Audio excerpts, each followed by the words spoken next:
The Story of Civilization, Part 2, The Life of Greece, being a history of Greek civilization from the beginnings and of civilization in the Near East, from the death of Alexander to the Roman conquest, with an introduction on the prehistoric culture of Crete by Will Durant.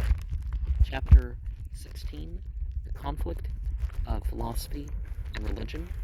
Section 2, The Materialists.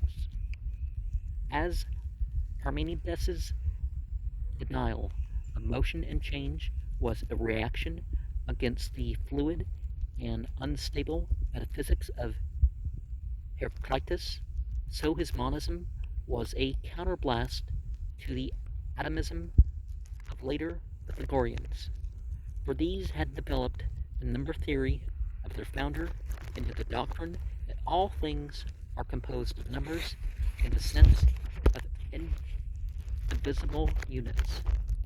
When Philolaus of Thebes added that all things take place by necessity and by harmony, everything was ready for the atomic school in Greek philosophy.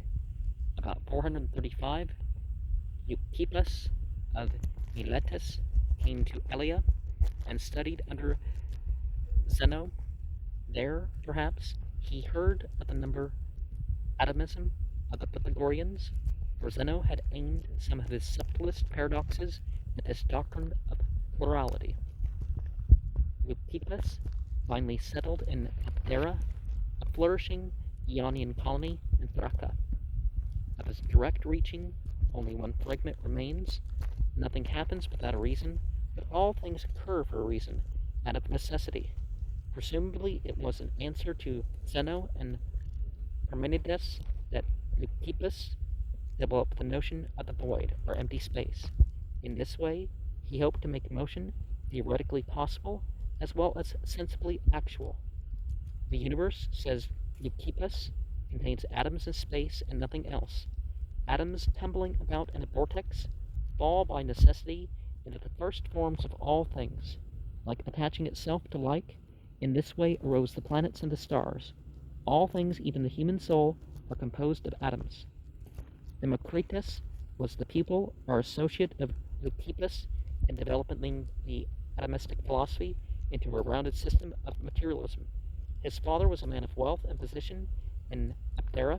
From him, we are told, Democritus inherited 100 talents, $16,000, most of which he spent in travel. Unconfirmed stories send him as far as Egypt and Ethiopia, Babylonia, Persia, and India.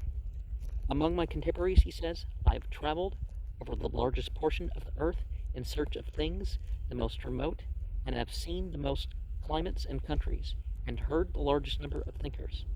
To the wise and good man, he writes, the whole of the earth is his fatherland. I thought the Atian Thebes he stopped long enough to imbibe a philosopher, lived simply, to imbibe the number atomism of Philolaus. I skipped this line. Having spent his money, he became a philosopher, lived simply, devoted himself to study and contemplation, and said, I would rather discover a single demonstration in geometry than to win the throne of Persia. There was some modesty in him, for he shunned dialectic and discussion, founded no school, and sojourned in Athens without making himself known to any of the philosophers there. Diogenes Laertius gives a long list of his publications in mathematics, physics, astronomy, navigation, geography, anatomy, physiology, psychology, psychotherapy, medicine, philosophy, music, and art. Paracelsus called him Pentaphlos in philosophy, and some contemporaries gave him the very name of wisdom, Sophia.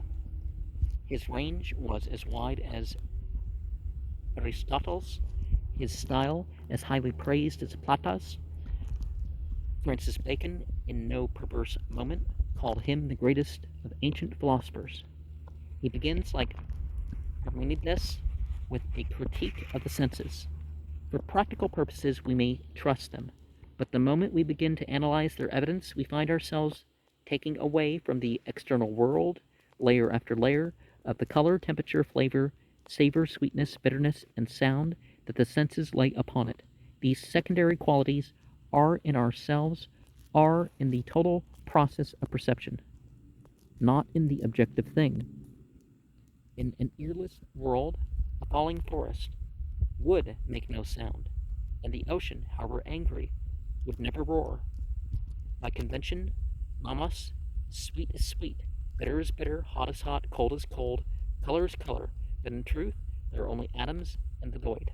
Hence, the senses give us only obscure knowledge, our opinion, genuine knowledge comes only by investigation and thought.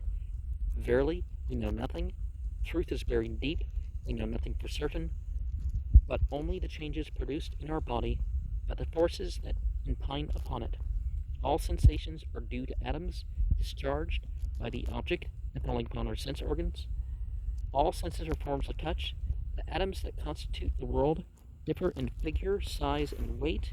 All have a tendency downward, and the resultant rotary motion, like atoms combine with like, and produce the planets and stars.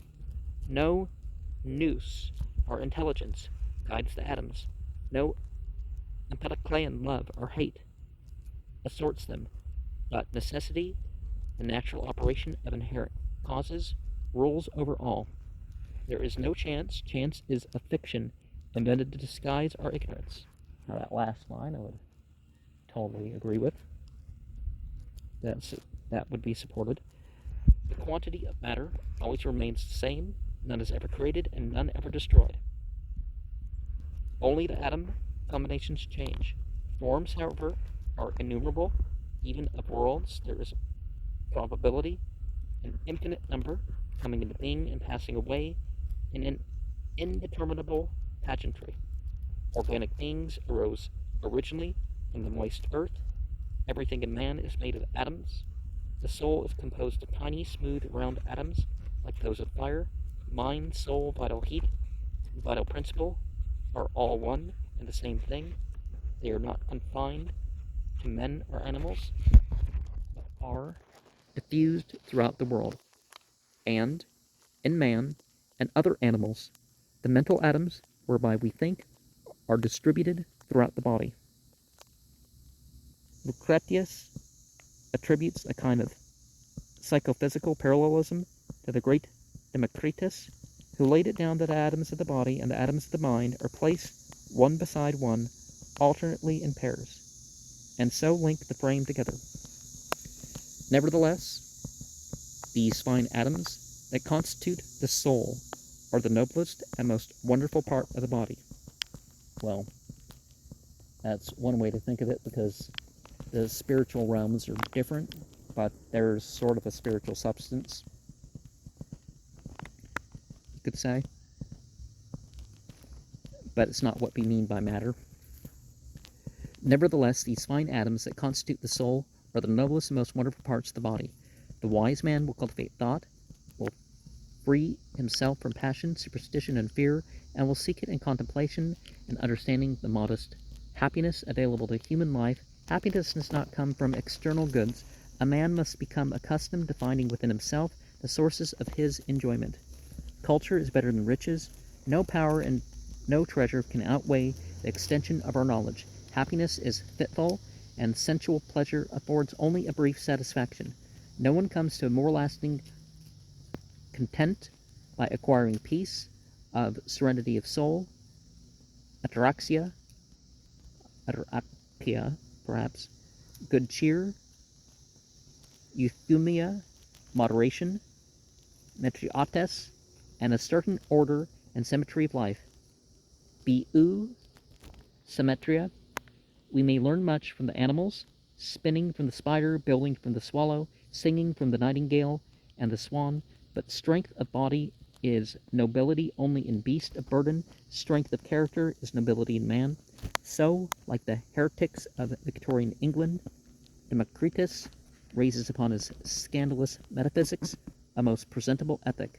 Good actions should be done not out of compulsion, but from a conviction, not from hope of reward, but for their own sake.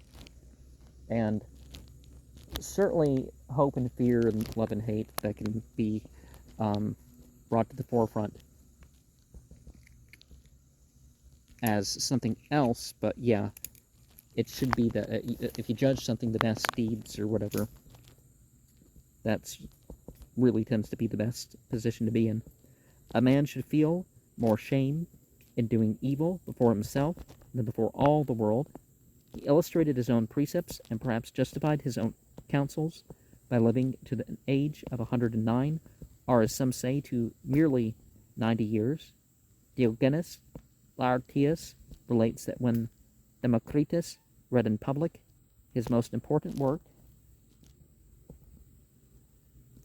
the Megas Diakosmos, or Great World, the city of Abdera presented him with 100 talents, $600,000 in 1938 money, because that's what we are translating things to. But perhaps Abdera had depreciated its currency. When someone had asked the secret of his longevity, he answered that he ate honey daily, and bathed his body with oil. Finally, living long enough, he reduced his food each daily, determined to starve himself by easy degrees. He was exceedingly old, said Diogenes, and appeared to be at the point of death.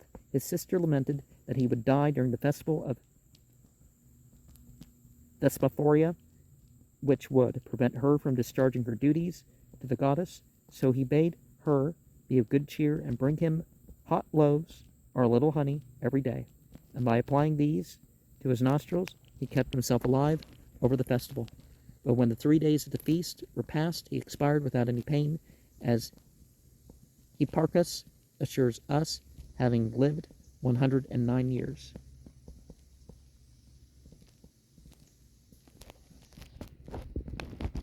He survived a little bit by inhaling bread. That's got to be some sort of metaphor, right? His city gave him a public funeral, and Timon of Athens, Timon probably, praised him. He founded no school, but he formulated for science its most famous hypothesis, and gave to philosophy a system which, renounced by every other, has survived them all, and reappears in every generation.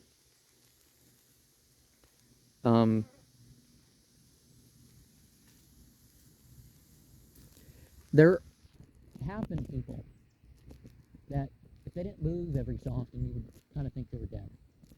Like the oldest two living people in modern history. The one guy died at 142, and the other guy at 256. The Chinese guy and the Nepalese guy, who was the younger, they both looked like living mummies.